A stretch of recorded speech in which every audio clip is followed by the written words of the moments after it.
It's 12 noon on the East Coast, 9 a.m. on the West. And this is Reprint. This isn't breaking headlines. This is a second look with context added for perspective. This is Reprint, edited after the headlines.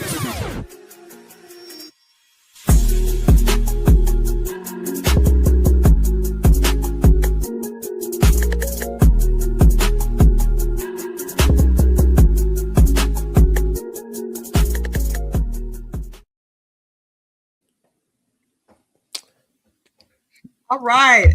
We are back. We are back. Good morning to the West Coast, and of course, good afternoon to the East Coast. The Reprint is back. I feel like we've been gone forever. I know. Oh my goodness. I mean, I'm like, when are we coming back? I know. We took a 2-week break, and then it extended out just a little bit. Yeah. I was in Nashville this past weekend. Victor, what have you been up to? I think last week we were busy working on a project, and the Reprint had to take a back seat, and now we are back. I think we learned a lesson to always keep the Reprint in front seats. Yeah, I mean, you know, it's part of the game, it's part of life. It's ever changing. You know, this media landscape is changing all the time.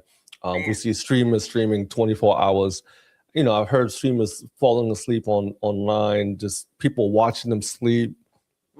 You know, this whole streaming thing is just different. But yeah, I mean, I'm glad to be back. I missed everybody. Hello, good morning, everybody out there. Yeah, I've been Tammy. Good morning to you. Good afternoon to you, Tammy. It's been a couple of weeks, and a lot has happened in a couple of weeks. It has been a couple of weeks, but it's all good. We are back now, and you know, we will be here Wednesday, and then I'm glad that we'll have Jamal. Hopefully, have Jamal back on Friday because it's football season. I had my husband surprised me, so I was in Nashville because it was the kickoff weekend for TLC, the It's Iconic tour with TLC, Salt and Pepper, and In Vogue, and my husband surprised me by showing up on Friday night. He just he drives trucks, so he surprised me.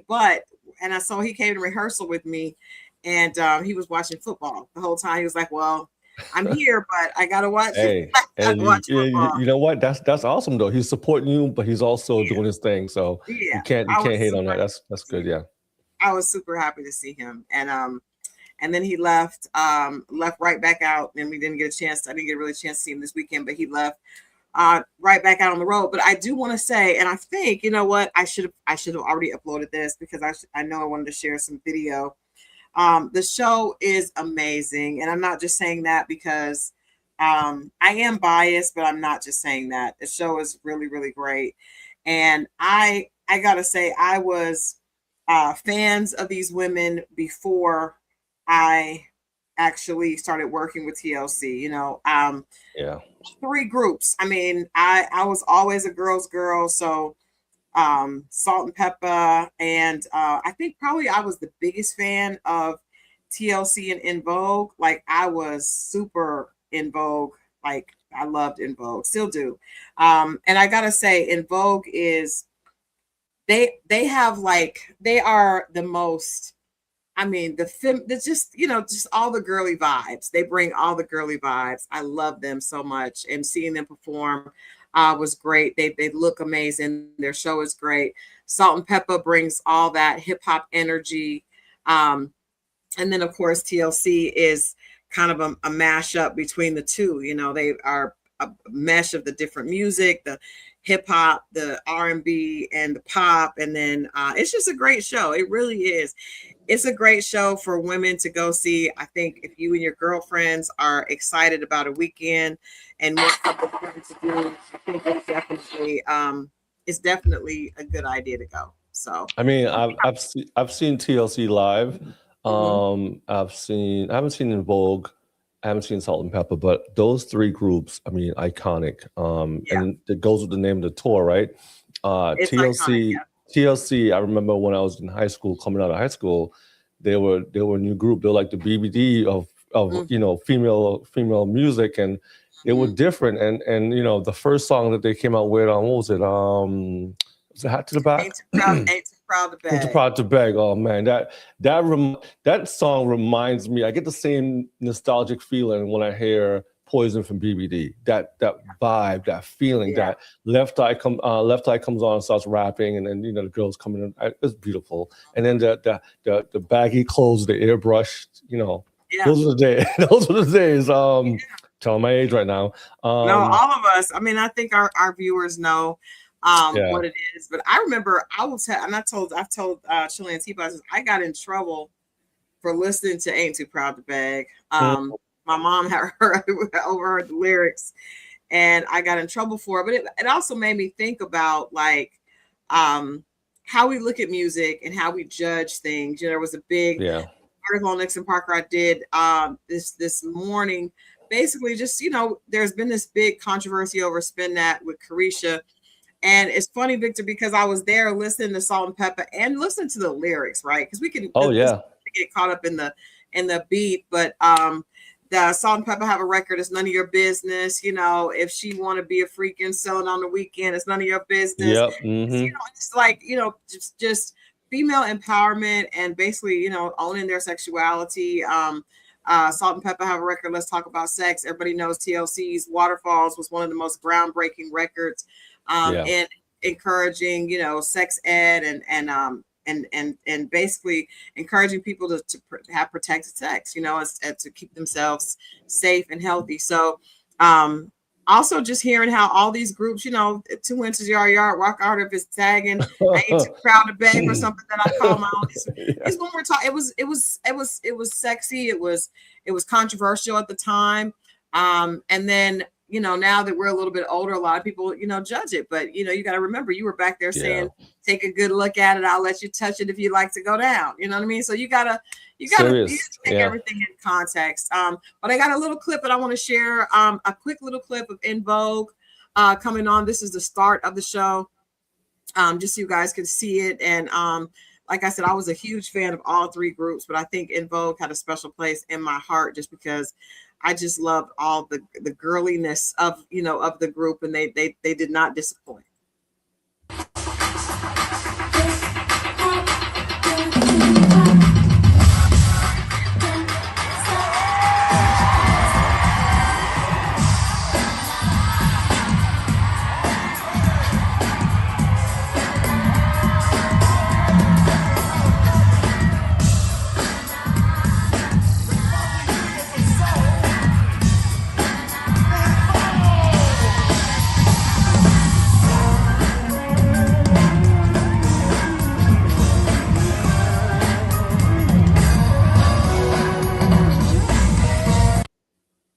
That is the beginning of the show. That's amazing. Wow. Yeah, that that's how the show started. I just wanted to show everybody that. But you guys, definitely the tour is coming. You can visit Lenox and Parker, and we have the tour schedule up in this article about T-Boz co-signing Spin That by Young Miami, aka Carisha. But check it out and definitely take a chance and go see it. Yes. Definitely, they will be in Raleigh next month. Tammy, hopefully you'll get a chance to go see the show. These are some stills, amazing. I mean, just seeing all that girl power, all these females, and Salt and Pepper talk a little bit about how the industry was a lot more male dominated back in the days that all these groups came out. I mean, Salt and Pepper came out in the 80s, In Vogue and TLC in the early 90s, and they were definitely fighting through the idea that a man had to kind of co-sign. And all 3 of these groups really were their own individual. You didn't see a lot of like TLC. They were their own co-sign. You know what I mean? In Vogue, there was no man that like co-signed them. Salt and Pepper, so they used to actually like battle. They tell a story in the show about them like doing a diss record to Slick Rick and Dougie Fresh, and they said they're thankful that they let them live and didn't come at them. But these are women that took chances and that they're just pioneers in their genres. And I think they're also a big reason why artists today like Young Miami, like Cardi B, like Meg Thee Stallion, Glorilla, how they can have this type of success. But if not for Salt and Pepper, TLC, In Vogue, and different groups like that, we definitely would not. These women would not have the ability to do it the way they do. Yeah, very, very male dominated industry, and you know, it's a hard thing to break through. Even guys have a hard time coming out, you know. So, you know, for female groups to stand the test of time and be iconic as TLC, In Vogue, and Salt and Pepper, definitely, you know, hats off to them and salute and congratulations. And you know, it's amazing to see our talent, and not just that, but all these women look amazing. I mean, They do. to be our age and to see our peer groups looking this amazing and still competing and selling out tours and arenas and stadiums, it's amazing. You know, it speaks to what we were brought up on. It speaks to our respect level. It speaks to our education. You know, all that stuff we grew up on. You know, like even now they have the new Cosby show. Not Cosby. Different world coming back. You know, all those things. We had a generation from the 80s to the 2000s where we just was like, we created the culture. You know, and like you said, these women are the reason why Carisha and Cardi B and other women can stand, you know, to stand where they are on their shoulders. So that's off to them for that. Yeah, definitely. Another icon from the 90s had a huge weekend this weekend. Snoop. I know, Victor, you know, yeah. His TikTok live event. First of all, what does Snoop not do? Like, listen, listen, we talk about this all the time. Snoop is in everything. This man, the commercials I've seen him on Super Bowl. I mean, the Olympics. Dove commercials, Olympics. Yeah. He's everywhere. I mean, this man is everywhere, and he licensed his name to a lot. You know, he has a ice cream brand called Dr. Bombay. Amazing. I did not know he had an ice cream brand. Oh man, he has amazing. It's crazy because, you know, I was in Memphis, and I mean, I was in Nashville, and he and Dr. Dre have a spot there, and I sent you some video. I had no, I'm gonna see if I can upload it, but I had no idea that there was a Snoop and Dre spot in Nashville. There's all these country artists that have you know, places there. Dolly Parton, I'm a big Dolly Parton fan, but yeah, Snoop and Dre have this dope spot hidden, you know, on Broadway. And I'm gonna see if I can pull up some video from it, but it's really, really cool. It has all the artifacts of you know, of that you would want with Snoop and Dre. So it's a really dope experience to see. And it just speaks to him being this multicultural, he is everywhere. Crossover star. Who would have thought back when Snoop and Dre first came out that Snoop would continue on, because he was like this camera shy, you know, thugged out, you know, East Coast guy, and then next thing you know, West Coast, my bad. Yes, West Coast. And then the next thing you know, he is like hanging out with Martha Stewart. that changed the whole gamut. Yeah. Well, he was already on his way. I saw this where Martha Stewart was saying that she loves Snoop because Eminem is her favorite rapper. It's just hilarious. So it is crazy, but I did not expect to see Snoop and Dre have and this spot, like I said, it's like one of those, like, if you know spot. It's not like really open, like you wouldn't, it's not advertised. But when you go down there, the pictures and the you know, the ambiance, it's so cool. And I don't know how often he goes, you know, he's there, but yeah, it's very, very interesting. I mean, he had about the TikTok. I'm trying to pull up this. So I went to the TikTok. Snoop did a TikTok live premiere. I'm gonna pull the pictures up so people can see it. But he was DJing. DJ Snoopodelic or whatever his name is. Yeah, he DJ'd. You know, O'Neal McKnight was hosting the event. It was a lot of people, a lot of industry, a lot of TikTokers, and see, there goes his brand right there, the Dr. Bombay ice cream. Oh wow! Yeah, They were selling his items, and it was an amazing night. That's his son and his wife. His son and just the whole family. Nice. And each of the kids do something. The daughter DJs, the other son sings. His other son Cordell is a business person. And it was very, very, very well put together. It was at his compound in LA, here in LA. He has a 20,000 square foot compound where he has everything.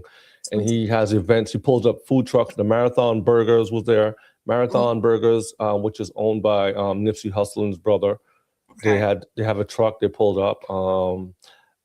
So the crazy thing is he had 3 million likes on TikTok and 1.8 million views on TikTok. That's amazing, because I talked to the people there. It was a big production. They had all the they had about 4 cameras. It was live. They had 4 major cameras. They had a huge setup in the back with like 20 guys running production. So what was the point of the TikTok live? Were they selling, or what was the point of the TikTok live? So it was a combination of things. It was him celebrating his family, brought us together. His name is Broadus. Calvin Broadus is his name. Right. So brought us together, play on word like brought us together. They had Lady Rage performed. He had a couple of other artists that were there performing as well. Miss Jane Hancock was performing. She is amazing. Artist I never heard of her before until I went to the event, but she's like a Jill Scott. She's an amazing artist. Mostly his death row artists. His son Cordell pretty much put these events on and have investors come in and industry folk get together and do like meet and greets and mingle. So it was Death Row Games. He owned Death Row Records, and was mostly his artists. That's country, R&B, pop, hip hop artists performed. Again, a lot of food, a lot of people walking around mingling. He had a couple of different brands. He teamed up with a company called Gush Cloud, which is an Asian company, and they do content creators. So they teamed up with TikTok to do this event. It was a combination of Gush Cloud and Death Row Records, that put this on. But to have 1.8 million views on TikTok, live streaming, not just like all the time. This is like live streaming. That's crazy. So people just watching that event live online as opposed to across the world. Wow. Wow. Amazing, well, I got a little bit of this is a little bit of me and the time that I spent in Nashville in Snoop's and Dre, the spot. There we are walking in. Cass, that used to work for me, who now lives in Nashville, brought me to this spot. Oh my God. Are you kidding me? Wow. Oh wow, Sorry that's for my amazing. athletes in the back. Yeah, we haven't even gotten inside yet. Oh wow, that's amazing. Yeah, that's just the outside. That's amazing. And you go inside, and then there's like you go inside, and then I got to show you guys because it's so dope.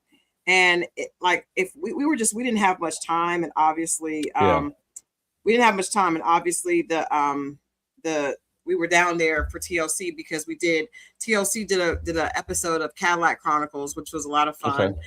If you guys have a chance to go visit that page, they got in the Cadillac and rode around Nashville, actually headed over to rehearsal because it was the day before rehearsal. So I was out there getting all this stuff in. So I didn't have a whole lot of time to spend, but I think I got a little bit to share with you guys to see the inside of this, the inside of the it's like a speakeasy almost. And it has all these great pictures. And I just thought, I was like, I gotta show our audience, you guys get a chance to go back with me. I mean, go experience this stuff, with us as we're going along. Hold on, I am. That's usually okay. Victor does this, but I'm trying to do it on my computer, so it's a little bit. This is how we roll, real time. We're not playing around people. This is how it works. It's it's a team effort here. Yeah. Tammy said she went to DJ Cassidy, passed the mic. Yeah, my friend O'Neill, he actually produces the show. My bad. Got it up. us going inside. Oh yeah, and they were playing like Kevin Campbell. Amazing. Wow, yeah. I don't know, we're back.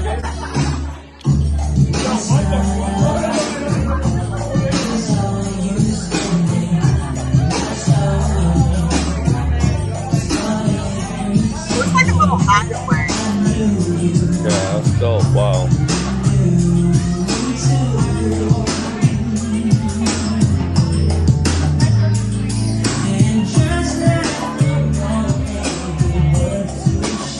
Like the ultimate like man cave.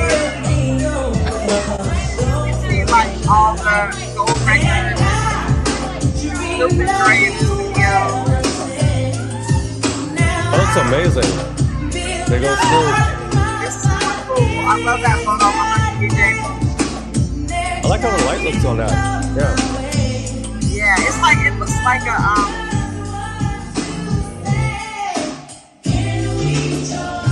yeah, it was pretty empty. So we just kind of hung out for a little while. A couple of us hanging out there. Dre and Snoop, and I think one of the greatest partnerships ever. There's like Dre and Snoop with Sammy Davis Jr. and Frank Sinatra. Very cool. I like that picture in the car. So yeah, so that's just a little bit of from the spot. It's in Nashville. It's right around the corner from Broadway. And if you've been to Nashville on Broadway, you know there's a lot of country music stars that have restaurants all up and down that street. And so they are literally right around the corner. It's a great spot. I have a small video I want to play in a second. I'm just trying to find it right quick. Mm-hmm. It's Tammy said it really was running short. around the same time as the Clarissa Shields fight. We're going to get to that in just a bit because we are going to talk about that as well. We are going to talk about that as well. Did all the controversy surrounding Clarissa Shields, did that take away from the man. her fight? We're going to get into that in just a minute. Victor, you got your video? Not yet. I'm trying to pull it up. But yeah, the event with Snoop was interesting. A lot of people were there. And I was telling Tammy that DJ Cassidy passed the mic in Atlantic City. Our correspondent and guy O'Neal McKnight, he is part of that. He goes with DJ Cassidy everywhere they go, and they produce the show. He does the production, the behind the scenes, and all the stuff. So same people that did the Snoop Dogg event.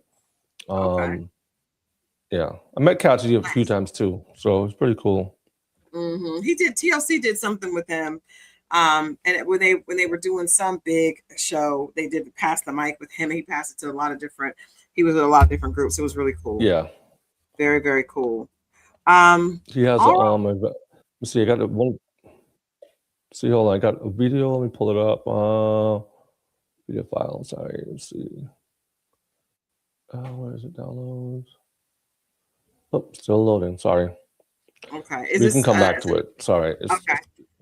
Okay. So, moving on. That's fine. We can move on. We can move on. Let's move on. Yeah. The InvestFest backlash. What is really going on? Yes, Tammy, it was after the credit cards. What is really happening? If you guys have been watching this InvestFest, obviously the event happened a few weeks ago here in Atlanta. I did not get a chance to go this year because it was so much.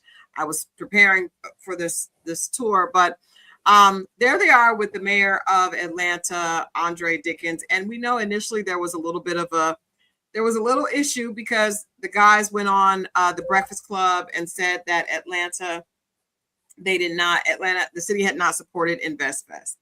And they said that they were not necessarily locked in to having InvestFest here in Atlanta. So of course, Atlanta clapped back and the mayor responded by saying, that InvestFest, charged a lot, but they hadn't done a lot for the city as well. So they actually had a chance to sit down, and now we see that everything was good. So I thought everything was great in the hood. InvestFest was a huge success. There's the gubernatorial candidate Keisha Lance Bottoms there with T.I. and all that is happening. And then we see that InvestFest, that the the founders of InvestFest made another conversation, had to start another conversation with more backlash, saying that InvestFest is not a Black conference. Basically, they clapped back by saying that they were disappointed in that a lot of times Blacks are not as supportive as of things as they would want, and that this is not specifically for a Black audience. Even though they had, now this year it was the biggest InvestFest ever. We just showed you guys some photos with the mayor and also the governors, Keisha, who's running for governor, T.I., Shannon Sharp. Any Atlanta celebrity was definitely there. Kendra G from OWN, and also Serena Williams. Steve Harvey, I think, is one of the owners of InvestFest, or he's a big investor because he's been a part of it with them from the beginning. So there was a discussion after the event about whether InvestFest has really lost its connection to the Black community. The owner said that this is not a Black conference; it's a business and investing conference that is open to everyone. So Rashad and Troy have been, after the backlash with the mayor, and they connected. It seems like they are very frustrated with the conference. Obviously, they seem to want more. They probably want a bigger ticket and to be able to make more money. I know it costs a lot to put something like that on, and then when you have all those celebrities, everyone's excited about them, but you got to realize all those people want to be paid, and they have to be paid. Rashad and Troy said that they look forward to welcoming other communities. It's not just about the Black community.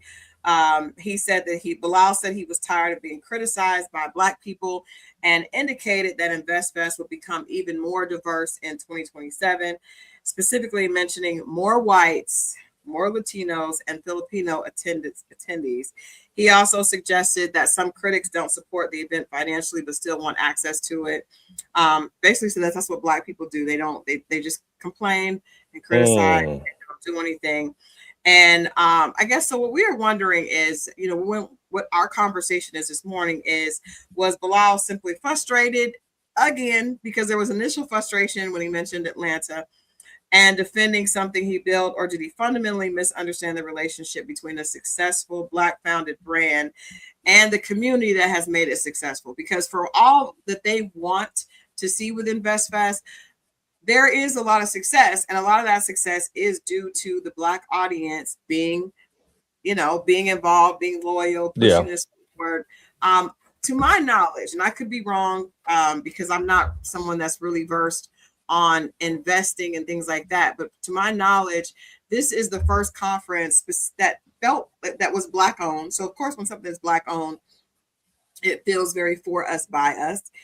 That was focused on investment, right? And how can we be a part of this whole idea of investing and making our money work for us? We know that the Black community is one of the biggest consumers. We are probably the biggest consumers in the world, on the planet. And so how can we take that power, that consumer power, and translate it into legacy and retirement for us, right? So I do think that they have cornered the market on something that is like this for the Black community. But to get to this point and then to say that this is not a Black festival, this is for others, and Blacks are just going to complain, we want to open it up to others and make it more diverse. This is the problem that I see. A lot of times, other cultures are interested and pay attention to what Black people are doing, right? We know that we own the patent on cool. So when we buy into something, then other communities are automatically interested because, number one, they know that Blacks are going to bring a certain amount of relevance to it. And then also they're well aware of the fact of how big of consumers we are. So you see Asians, we want to be in the Black community selling hair because we know that they like to buy a lot, right? Yeah. But at the point that a Black person or a business tries to separate themselves from their core audience, a a lot of times the others are not as involved, right? Snoop is a great example. I think the reason that Snoop is such a huge crossover artist and talent, because he's not even artist at this point, he's just talent. The reason that whites and others buy into Snoop so much is because they saw how cool he was because Black people love him. He is a Black person that has the community in the palm of his hand. Snoop was one of the most loved artists in the 90s. And then they said, oh, well, Black people like him. We want that for us. We want to be cool like Uncle Snoop. We want to be cool like Snoop. And then later became Uncle Snoop. But I don't think if Snoop was already connected with his own community, I don't know if others would have been drawn to him as much. So my concern is when people become successful based on the support of the Black community, and then they try to disconnect themselves from that core. What is the backlash to that, if any? You know what I mean? Because there are other investment opportunities, and invest type conventions and things like that for others. You know, what would make white America want to be a financial investor, a supporter of InvestFest if you are disconnecting from your core base? I don't know. To be honest with you, there, as you were talking, I was thinking about the different events. There's a whole bunch of different ones. There, Tony Robbins has his thing. There's a whole bunch of other like wealthy white men that have their type of like events like this. I get asked the question all the time when I'm telling somebody at an event, hey, I'm a publisher for a magazine.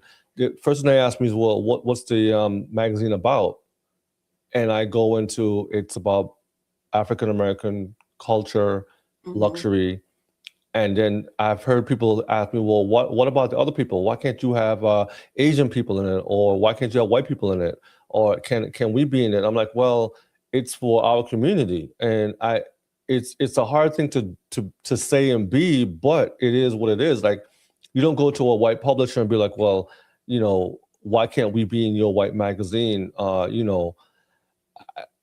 It's hard. It's a hard place to be. I kind of understand where they're coming from in a way, because a lot of the resources that we do have in big dollar amounts, corporations, come from white counterparts, because Citibank, Bank America, you go on the list of all the corporate sponsors that they have. They're all funded by white people. So those are the big dollar amounts that they're looking for. And as you grow, also, these guys are also in Africa and they travel around the world. So they're probably hearing other people ask, well, why can't we be involved? Or how do we get involved? And they probably try to think like, how do we break out of this box of just dealing with Black America? And that's a very hard place to be at when you're trying to grow into international brand. I don't think you have to sell your Blackness short. I don't believe you should sell your Blackness short. I don't believe that we should compromise. I think you should stay on course and just keep building. And if people want to be part of it, they'll come and they'll be part of it. But I think when you use the word Black and you label something Black, this is something me and you had a conversation on recently. When you label something Black, people tend to have a problem with that. They're like, why can't you just call it something else? And why does it have to be a Black attached to it? But I feel like that's like telling me or saying that I can't say what my culture is and put it as part of my business. Like, I just have to be, it's a weird thing. I don't think that was the issue. I think that I don't even think the issue is other people wanting to be involved. I think that Bilal says he is tired of the constant criticism at the hands of his own, and I do think all of us who have Black businesses can relate to that. And those of us who are Black who try to patronize Black businesses. There is a dysfunctional, often, relationship between Blacks and their own businesses. I think on one hand, sometimes it feels as though the professionalism and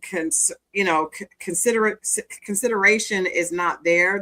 I have dealt with many times being frustrated in trying to patronize Black businesses, but then also I do think we hold Black businesses to a different standard. A friend of mine that has a book on how difficult it is being a Black entrepreneur. It talks about how, if you get a bad cup of coffee from Starbucks, you don't take it inherently as a problem. When you go to a Black business, if you have a bad experience, it becomes, oh my gosh, I hate dealing with Black businesses. This always happens. Well, it does happen quite a bit, and that is because there's so fewer Black businesses. Even though there's been such a rise over the last 5 to 10 years, we still have to realize we're at a huge deficit, and trying to play catch up compared to other businesses. But I can say, as someone who is a Black business owner, that a lot of times the worst criticism, and as we've talked about, as far as how we treat each other often is not with care. It is not with professionalism. And so I can understand his frustration. My problem in that is because I have also been frustrated, right? I have been frustrated and am frustrated. However, I think it's important not to do what we don't want others to do, right? I don't want a white person to look at what we're doing and say, oh gosh, I try to give them Black businesses a try, but they don't have it together. I'm going over here and I'm going to spend my money elsewhere. We have to give each other more grace than we do, right? And I also think when you are part of being the first, there comes a lot of responsibility with that. And sometimes responsibility is not just financial. A lot of times the responsibility is mental and emotional, and understanding that the burden of being the first, the burden of being a pioneer in a certain place means that others may not understand and they may not get it, and you have to give them grace. It doesn't feel good, but I think you have to. I think there's a danger in Black businesses getting to a certain point where they no longer want to deal with Black people. Basically, you make yourself extinct because this is the thing. You mentioned like not calling something Black. I have this conversation with a lot of my girlfriends all the time. I had a PR agency. It was not a Black PR agency, but guess why it was a Black PR agency? Because I was a Black woman. So if a Black woman owns a PR agency, it's automatically considered a Black PR agency.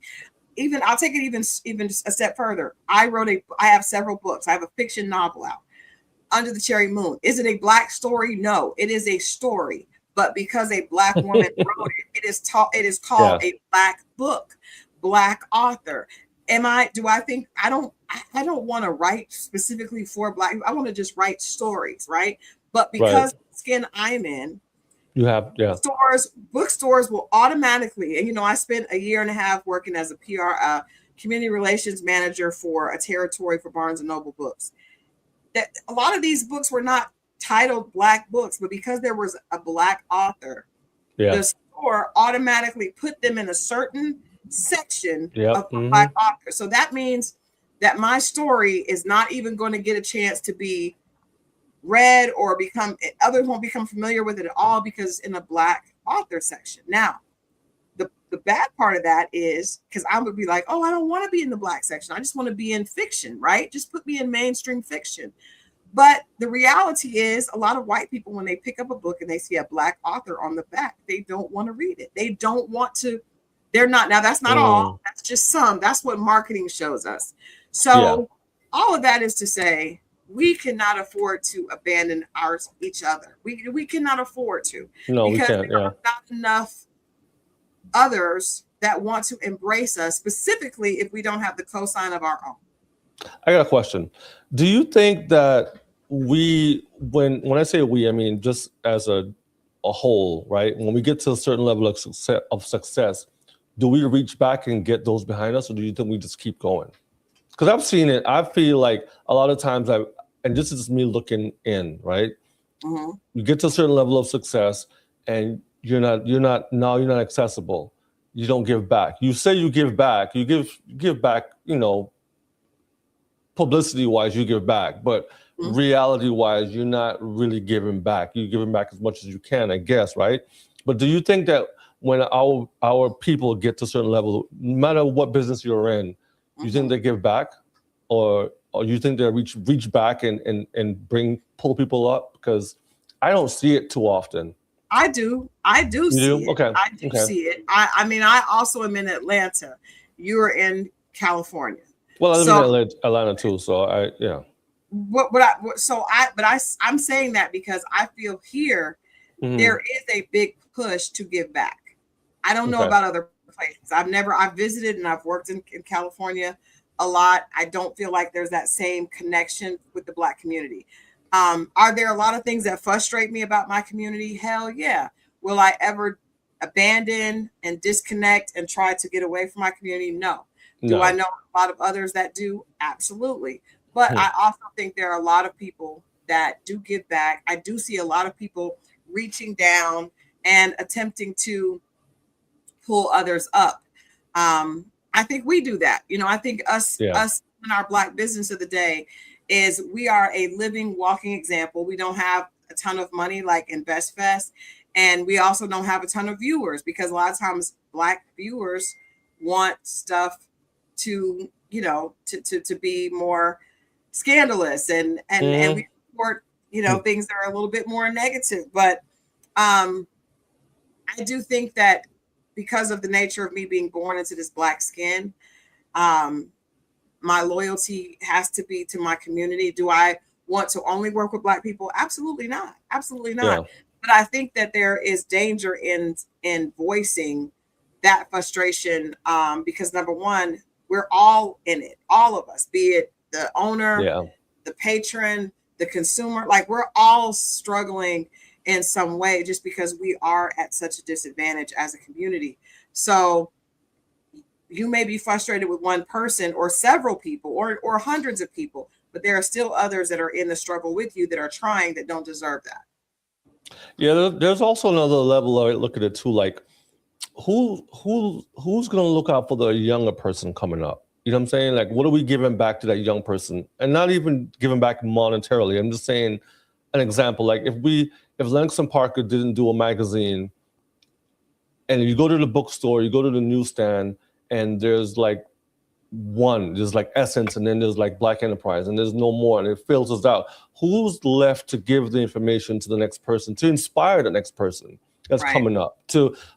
I look at it like this: who's gonna give enough breadcrumbs, leave enough breadcrumbs for the next generation to be inspired, to grow, to learn, to show how to be? Because if we're not doing it, who's going to do it? Because if you look at the white community or Asian community, they give back so much, not just in money, but in culture, in other things, in education, in art, in, you know, all this other stuff.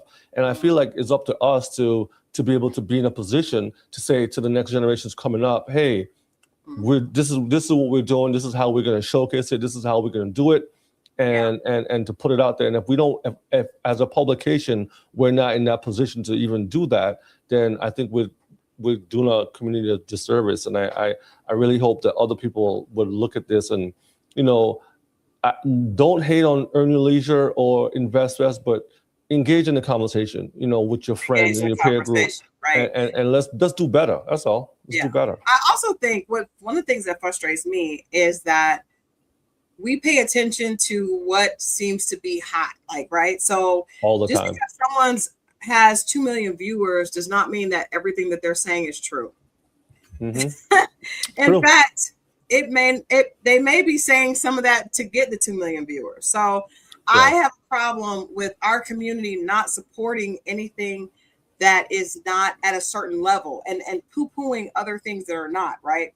And so then what ends up happening is experts are judged based on, and this could be in other communities, but I just see this a lot here. Like a lot of people were talking about the experts that were on stage at InvestFest, right?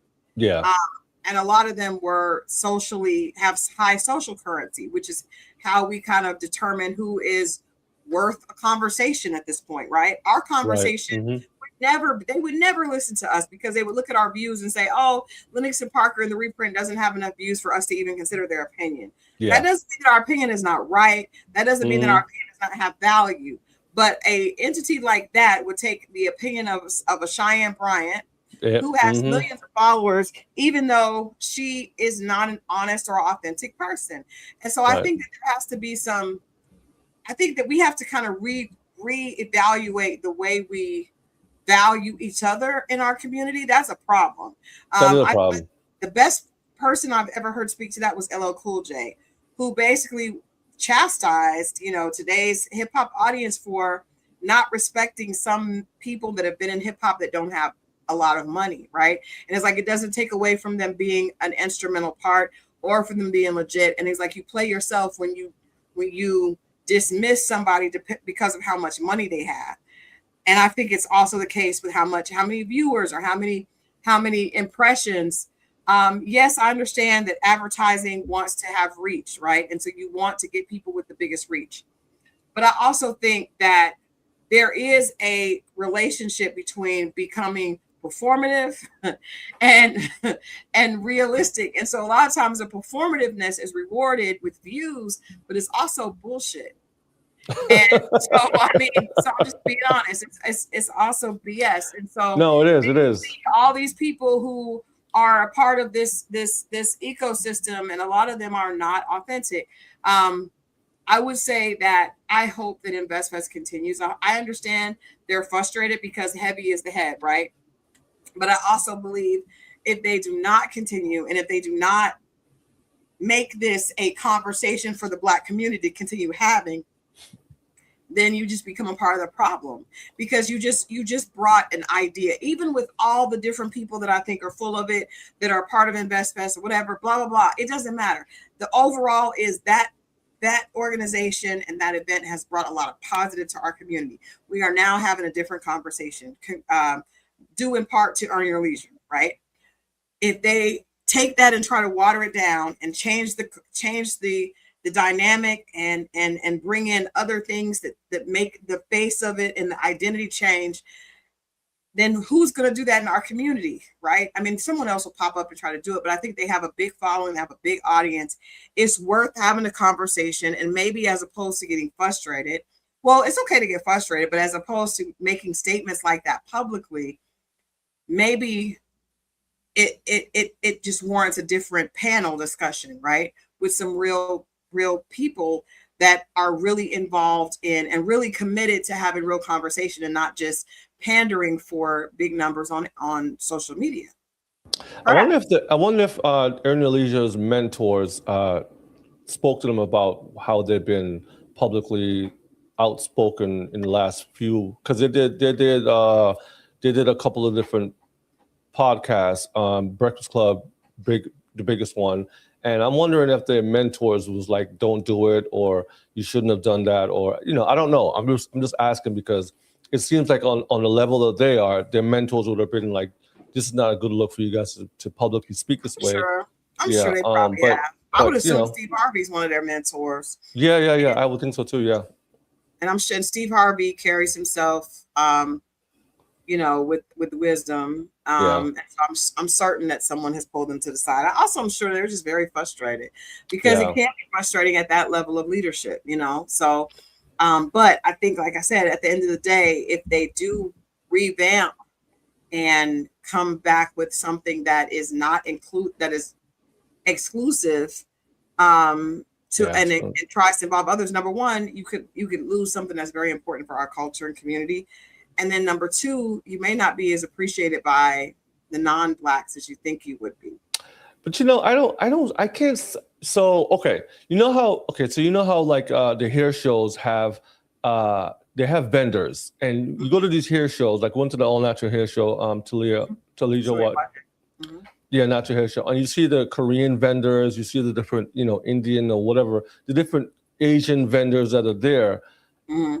Is different to it being an Asian or white audience, and it's all black. It's all black audience, but the vendors are in different mixes. I can see that happening for InvestFest, but I can't necessarily see the audience changing as much, because unpopular belief, a lot of these communities don't mess with us in the same type of way. You No, might it's get not. a It's known yeah. belief.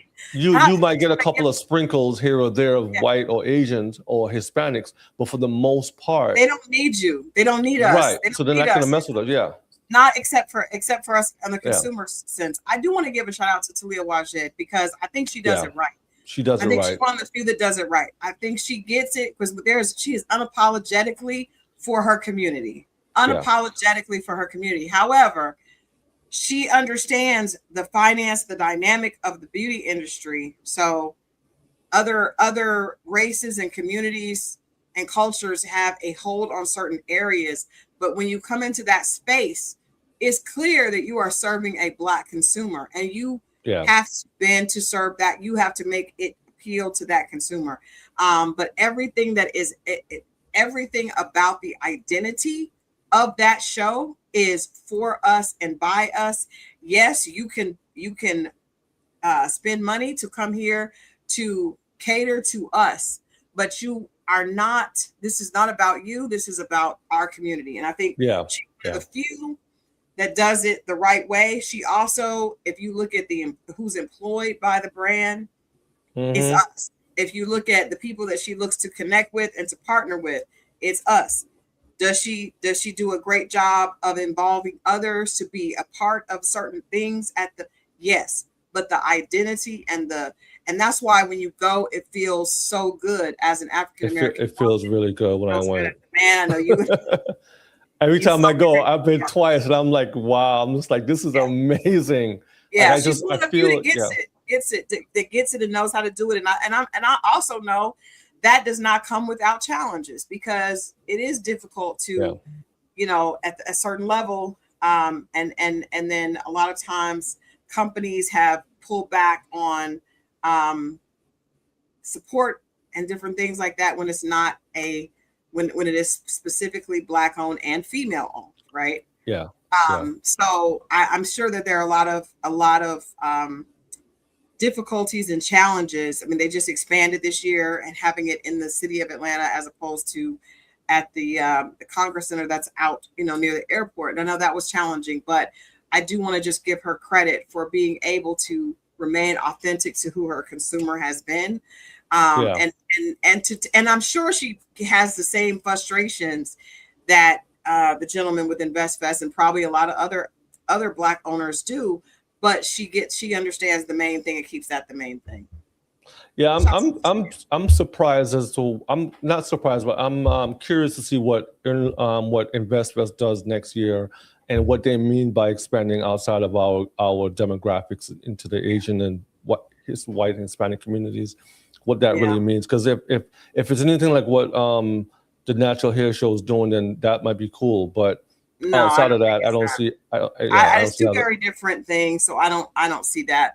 We're gonna move on to the National Association of Black Journalists. The NABJ held their national conference this weekend in Atlanta. And they awarded sportscaster Stephen A. Smith with the Thumbs Down Award. At the 2026 convention in Atlanta, the National Association of Black Journalists gave ESPN personality and political commentator Stephen A. Smith his annual Thumbs Down Award, accusing him of a recurring pattern of disparaging commentary toward prominent Black women in politics, sports, and media. Smith didn't take the criticism quietly, and he rarely does.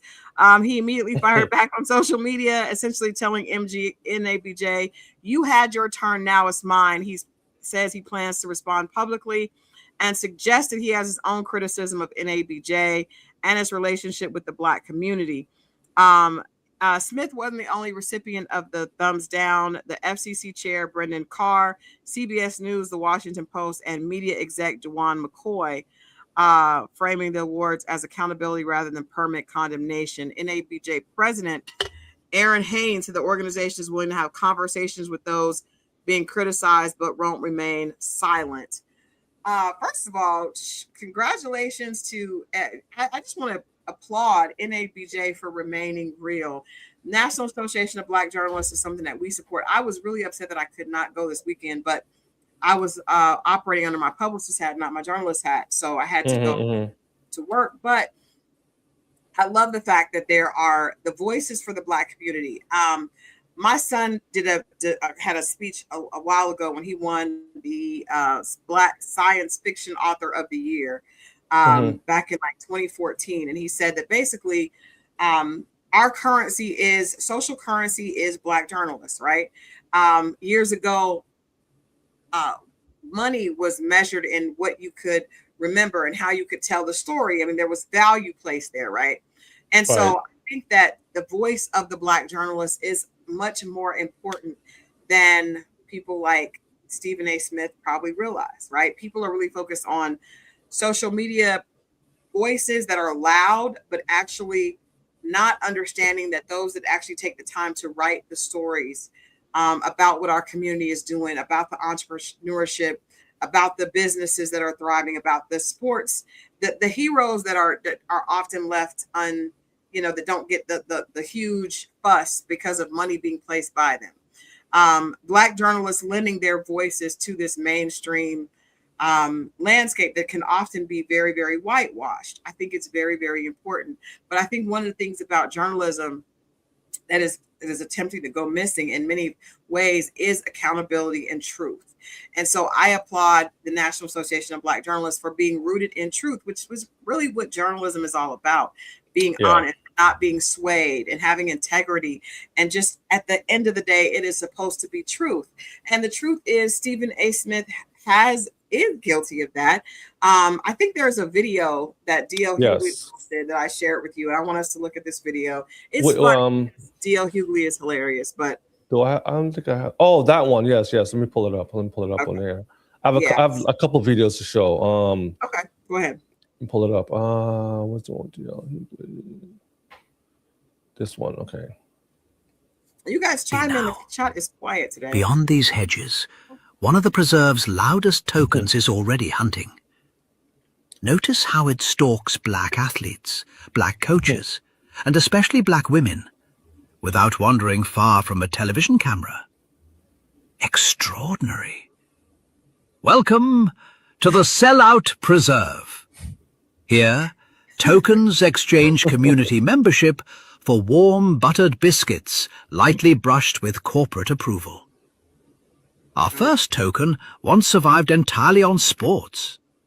Now it roams through culture, politics, and delusional presidential daydreams. A tiny entertainment mouse whispers instructions into its ear. Occasionally, the token climbs the fence and watches Black people living peacefully without blaming one another. Freedom appears possible. Then the mouse rattles the biscuit bag, and down it comes, back to work.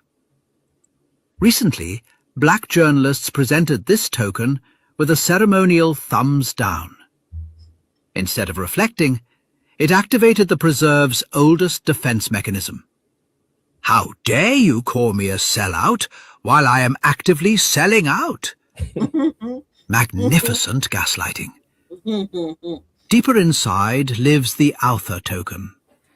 While the others sell out Black people one television segment at a time, this one can sell out the nation before lunch.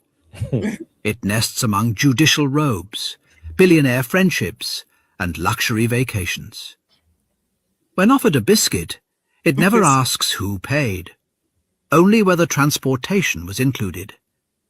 Nearby, another sports-shaped token has discovered that every American problem was caused by Black people. Bank discrimination? Personal responsibility.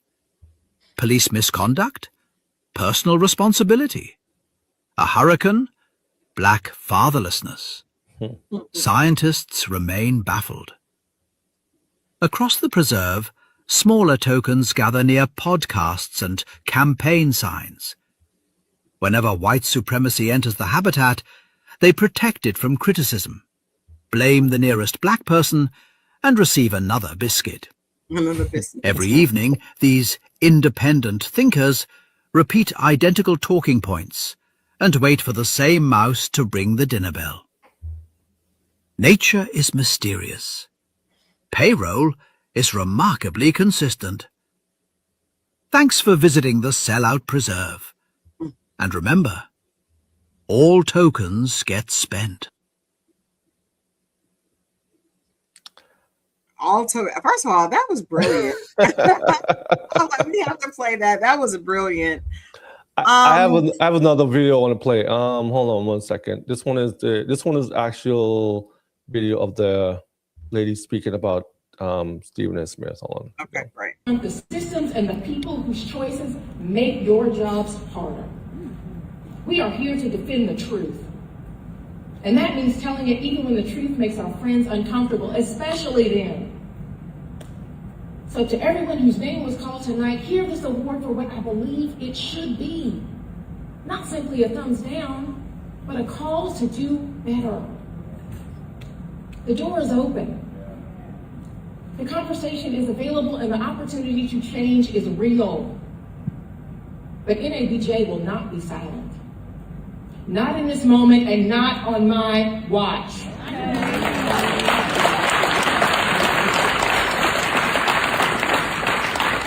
There can be no revolution without accountability. There can be no accountability without courage. And there can be no Black journalism that is worthy of its history if we are afraid to speak truth to power.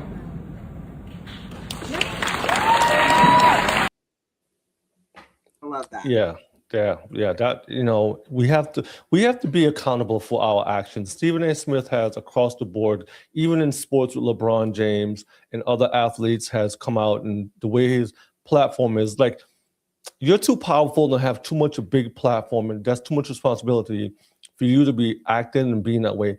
I feel like it's okay for us to, it's good for us to have our own personal feelings. It's good for us to be able to tell our community how we feel, but to our community, we don't have to do it to the whole world. Like, we don't have to come. But with the platforms, it's kind of difficult to speak specifically to us, right?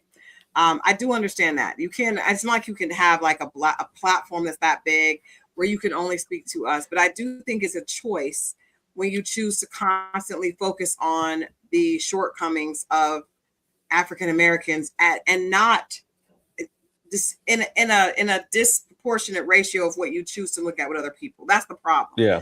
You are being unfair when you're looking through a racist scope at your own. That's a problem, right? Yeah. And it's a very biased way. You have to take into consideration what percentage we are, what we're doing, and then look at the circumstances behind the entire context. And I think journalism is about the entire context of it. And I applaud the president of NABJ for speaking up unapologetically, because a lot of times everyone is influenced by what the numbers say and who's the hottest and who's big. And Stephen A. Smith is a very popular personality because he has a huge platform, right? Yeah. And a lot of times we will choose to stay quiet and not to say something about someone because of how large their platform is. But as a result, we have so many people that have become performative to get those platforms, and they're not authentic. And I feel like, I remember when I was working for Chuck D on his radio station, Slam Radio, and he said something that I have never forgotten. And he was talking about hip hop, and it was like, hip hop is an art, right? It's an art form. And when you take art and you give it to hustlers, now you have something that is very different. And I think that public perception is something that now is given to the loudest, most over the top personality, right? Not truth tellers, not people that are authentic and conscientious about what they're doing and making sure that they have an unbiased stance and rhetoric. Instead, it is who is the loudest, who is the most flagrant. And as a response to that, we now have a social narrative that is ridiculous and is not filled with truth. And I applaud NABJ for being one of the last organizations committed to holding us accountable as a community.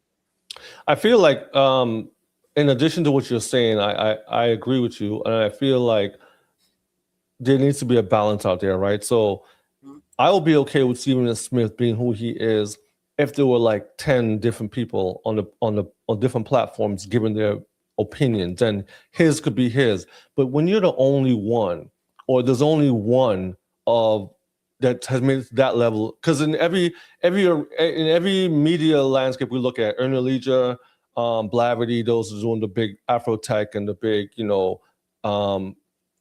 investment stuff. Stephen A. Smith is the one doing he's the top on the, as far as Black is concerned, on the sports level.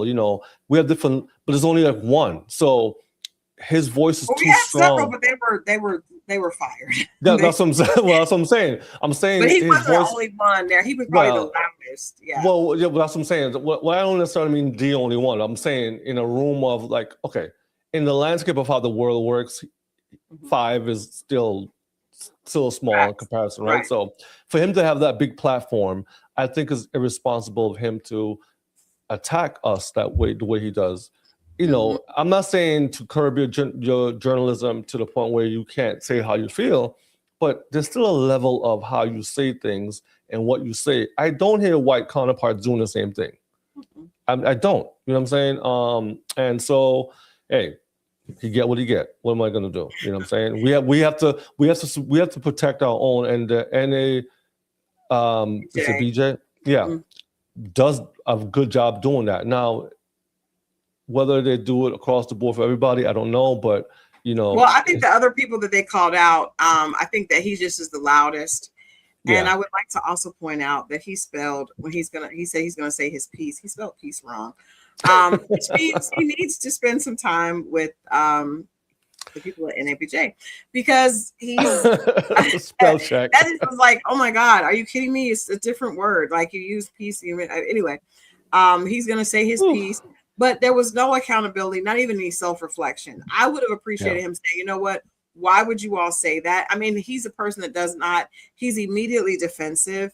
But I think a conversation, I would love to see a conversation between him and Aaron broadcast live, where she could have conversation with him and hold him accountable for some of the things, and we can hear his side. I would love to hear why he is so quick to be negative and to be just dismissive of Black women.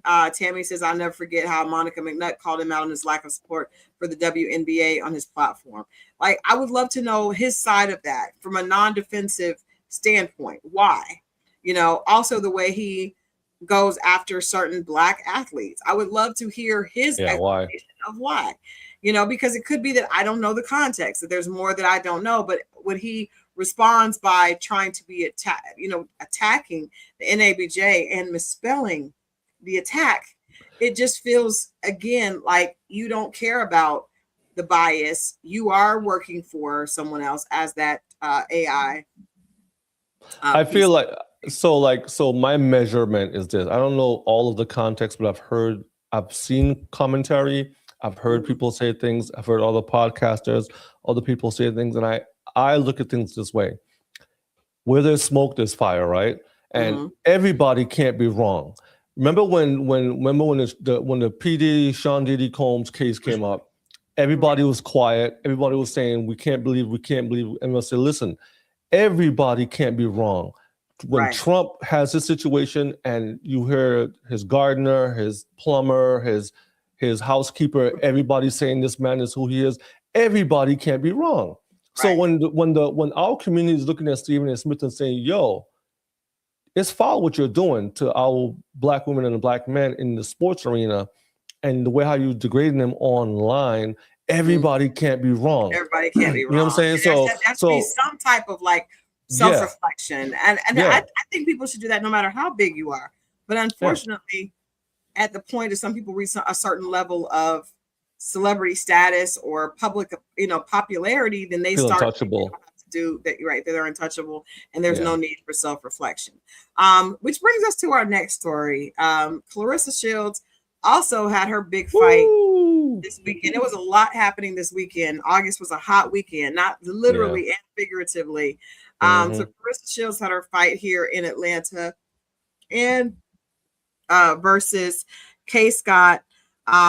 She Australian. I don't know much about this. I don't know much about female boxing. I will say that, but this victory is significant because Shields has moved up to heavyweight and become an undisputed champion as a heavyweight. To make the 160-pound limit for this fight, she reportedly dropped 38 pounds over 14 weeks. She became only the second fighter in more than a century to win a heavyweight title and later capture a title in a lower division. Now the conversation shifts to what's next for the heavyweight champion here. Shields has expressed interest in a major fight with the undefeated Welsh champion Lauren Price, while Michaela Mayer is another potential opponent. The bigger question for women's boxing is whether Shields can fight that kind of rivalry that turns her dominance into even a bigger mainstream attraction. 6th round, she beat this. She won the fight in the 6th round. 2 titles were claimed. Record is now 19-0. After moving all the way up to heavyweight, Shields came back down and immediately reminded everybody why she's considered one of the best ever. Is there anyone in women's boxing who can actually challenge Claressa? Now, I love this, right? I do think she looked great. I love the fact that she, all this was going on and it wasn't able to stop her focus and she was able to win. What I don't like is that her athletic accomplishments are overshadowed by a stupid conversation surrounding the man she's in a relationship with that she insists on making the focal point of a lot that she has going on. I would say Claressa Shields is only 31, 32 years old. She's a very young woman. Well, she's a young woman. I won't say very young. She's a young woman, and she is doing what a lot of people feel like is a mistake and putting your relationship at the forefront of the conversation with your status. I think it would have been great for her to have this win if it wasn't coming off the heels of a verbal fight with not just a radio personality, Miss Shanika, but everybody who says anything about the fact that she's in a relationship with Papoose, who is currently still married but separated from Remy Ma. I just think that, when it comes to women in sports or in anything, music, anything, I think it's really dangerous to idolize your relationship to the point where that is the first thing people are talking about. We don't see that happening with men. We only see it happening with women. And I think that is a problem. She went on Cam Newton's show and she talked about wanting to have a baby with Papoose. And you can tell this woman is just in love. This is probably the first time she's treated this way. I don't, whether or not she should be with him, that's none of our business. Really, whatever is going on with his relationship and his marriage and the reason that they're not divorced is also really none of our business. However, Claressa has made it a point of conversation. She's so proud of her relationship. And I guess there's no one in her camp that has pulled her to the side and said, baby girl, let's focus on the fights. Let's focus on that. And let's keep our personal life out of it. Because as a result, all this chatter about your relationship has superseded the fact that you are really you're really that girl. You are really the GOAT when it comes to female boxing. And I don't think that if you want to have a baby, that's not even something that we need to be talking about or bragging about. She does she spends so much time bragging about the fact that she's got Pap and he wants to be with her. And I'm going to have a baby. I would rather see her focus and talk about the fights, the technique, and do that. And then if you want to have a baby, be quiet about it. Go someplace and enjoy your relationship, but don't let it take over the fact that you are actually putting in so much work and deserve to be celebrated, not for your personal life, but for your professional one. I agree, but we're talking about boxing in 2026. And just like the UFC, which is that mixed martial art, the MMA stuff, a lot of it is about controversy. And I probably feel like somebody in her camp was like, listen, let's get enough eyeballs on, on this fight as possible to get people to want to come and watch this fight. Because first of all, you're a female and you're Black. And we want to make this an international thing because it's not about the fight that she has in front of her, it's the fight that she's going to have next. And I feel like I watched the Clarissa, the movie that they did on her. I'm gonna watch it. Destiny Ryan plays her, and in the movie she comes from a very rough place. It starts, not to be spoiled, but it starts off with her being alone, going to a gym at a very young age, maybe 7, 8, 9, run at age group. Her mom not being really present in her life. Her mom being more with the men at the house and more on that side of things. And she pretty much had her trainer raise her throughout middle school and high school. And then she went on to be an Olympic boxer, which I think she won twice. So she's been having to fight for her whole life by herself. In the movie, shows her progression as a young woman coming up. Her first boyfriend that she had, where she had to be like, listen, I can't be with you because I got to focus on the Olympics. I love you. I want to be with you, but the Olympics is where I'm at. And it showed that struggle she had between relationships. And she was angry because she liked this guy. She was maybe, in her teens, early 20s, and she had to leave him to focus on her Olympics. So I look at the movie, I look at her now, and I kind of like try to build a bridge between both of those and see that here's a woman that understands that in the sport of boxing, you're only as good as your last fight and you're only as big as your next fight. And at the same time, we live in a time right now where it's get all the money you can now while you can, because nothing is promised. So I look at it like that, where maybe that's the play that they're doing, because look at Floyd. Floyd did the same type of thing, and people like, Floyd relationships never. Well, I know, but when it comes to a woman, it's about relationships or how she looks, her hair, her nails, everything gets critiqued. Everything gets critiqued across the board. True. If this was a man, that's my point. That's why she should not talk about it, because with a woman, we do live in a really sexist society that will make that bigger than her accomplishment. They would not do that with a man. I mean, but okay, I agree with you, right? But she's a boxer, she's a fighter. So just imagine taking this to taking that same mentality that you have in the ring and bringing it to the social media or to the media and saying, hey, I'm gonna fight for this person I'm with. I'm gonna fight for a relationship, because all my life I've been told I have to focus on boxing. No, but I'm saying, if you were told every single time, focus on your craft, forget the guys, and you did that your whole career, and you have won 2 Olympics, you're the number one, you have no losses, you're like, so what am I have to lose now? Let me focus on something else. So I already did it. I'm here now. I'm the GOAT. So I can focus on relationships, and if it doesn't work out, guess what? At least I have my career to fall back. I don't know. I look at it like she is doing what she wants to do. She's like, I spend my money the way I want to spend my money.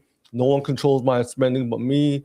So I feel like she's another person that will go down in history as one of the greatest female boxers of all time. I applaud that fight. That was amazing. I think she's too focused on other people. I think the focus on Pap. I think her obsession with Layla Ali. But I mean, that part I can give her, because that's a fighter. Like I was talking to Scorpio. She won.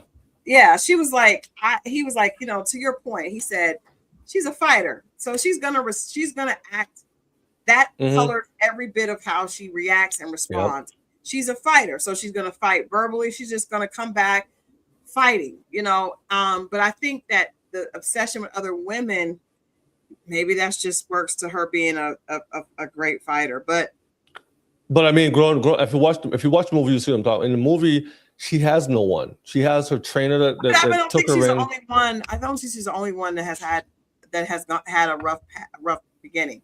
A lot of people do, but I think when you get the opportunity, I don't think she can't. Well, she may be okay with the conversation being more about who she's sleeping with than what she's doing in the ring.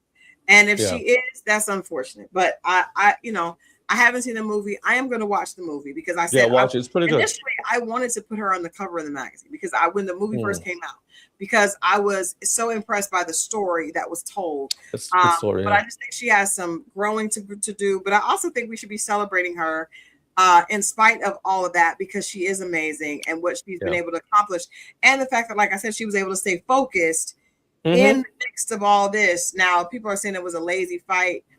Tammy said it was a lazy win. It wasn't a worthy fight. I don't know, because I don't really follow women's box.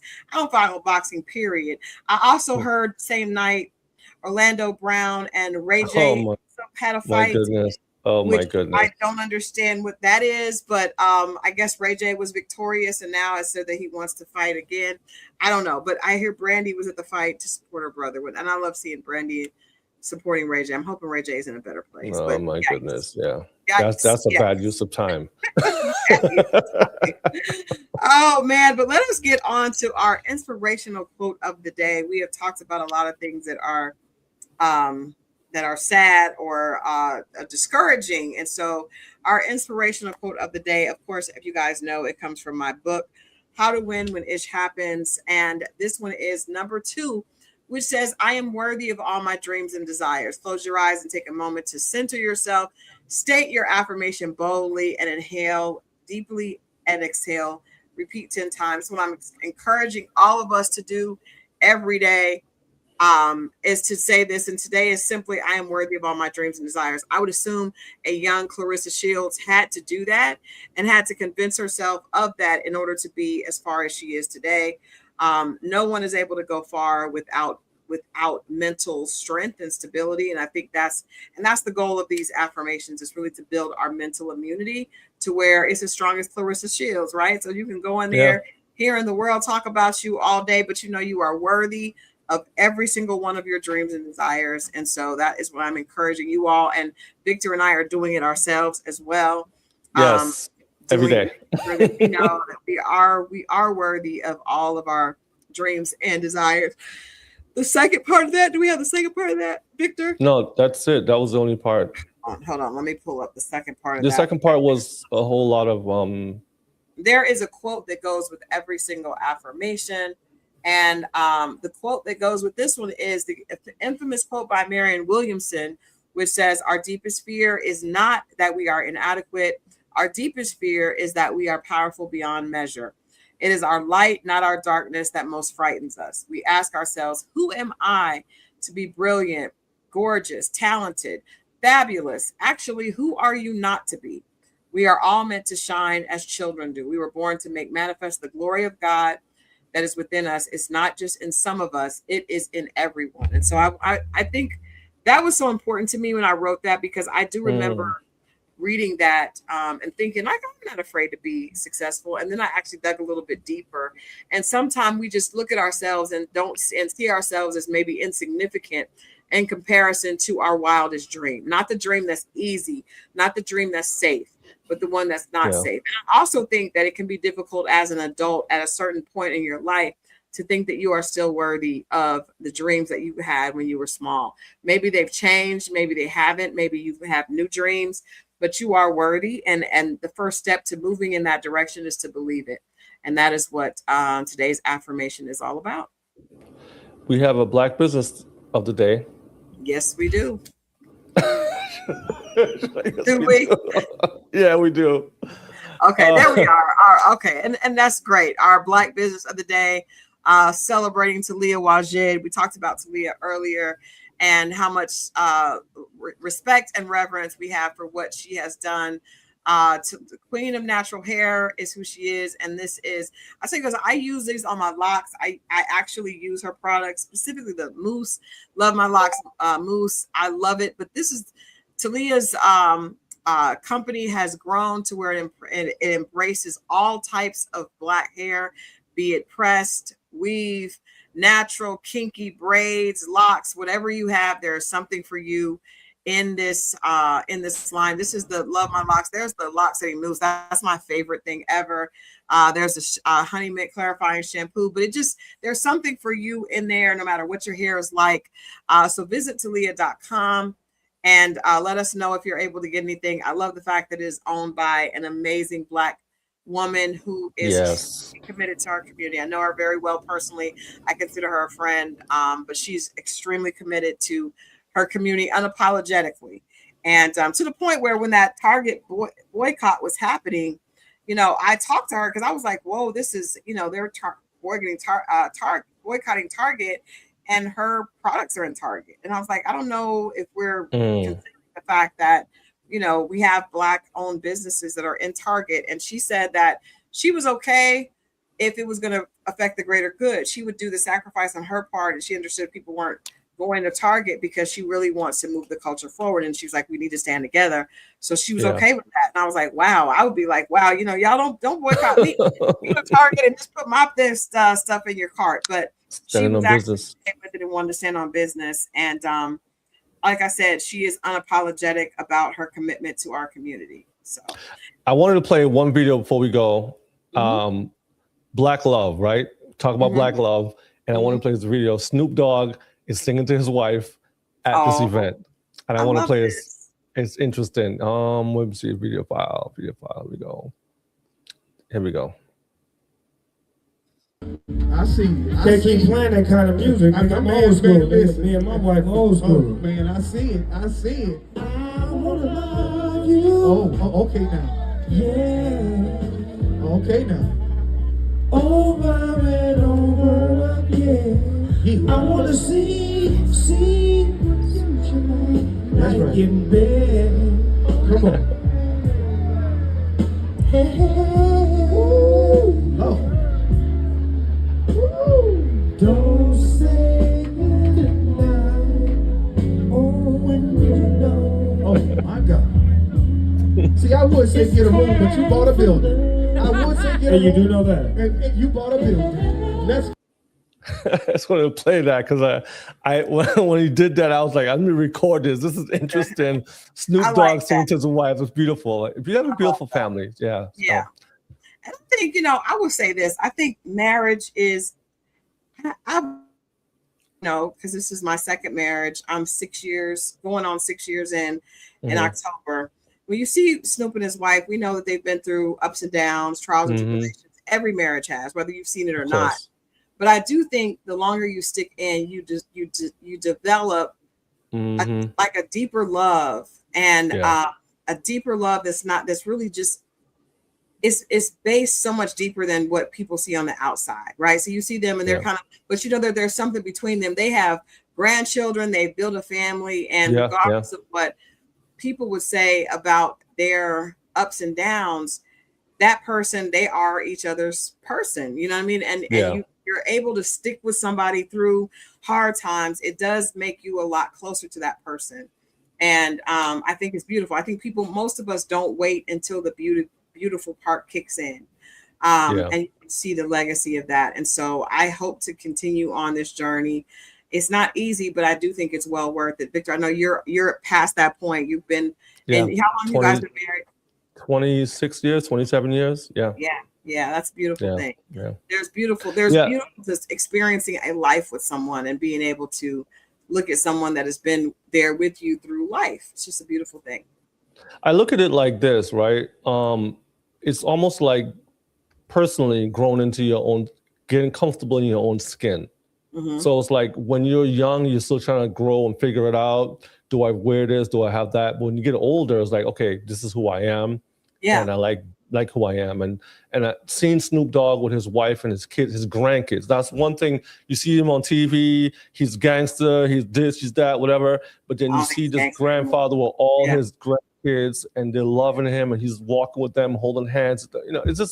It's a beautiful thing to see our generation grow up and grow into this and be comfortable. I love it. Yeah, I do. Well, we love the fact that you're back here with us, and that we're back. We'll be back on Wednesday. This has been the Reprint, back in full effect, season 2. I don't even know what episode this is. This episode 3. Episode 3. Please check us out on Spotify. Go there, listen to what's there. Also, tell a friend to tell a friend to tell a friend. That's how we pass it on, is by telling people about what we're doing. And we'll love to have you guys back. Yeah, we'll definitely see you guys. Remember that affirmation, I am worthy of my dreams and desires. And check out the article on T-Boz and Carisha on the site. And we'll see you guys back here on Wednesday for more with the Reprint.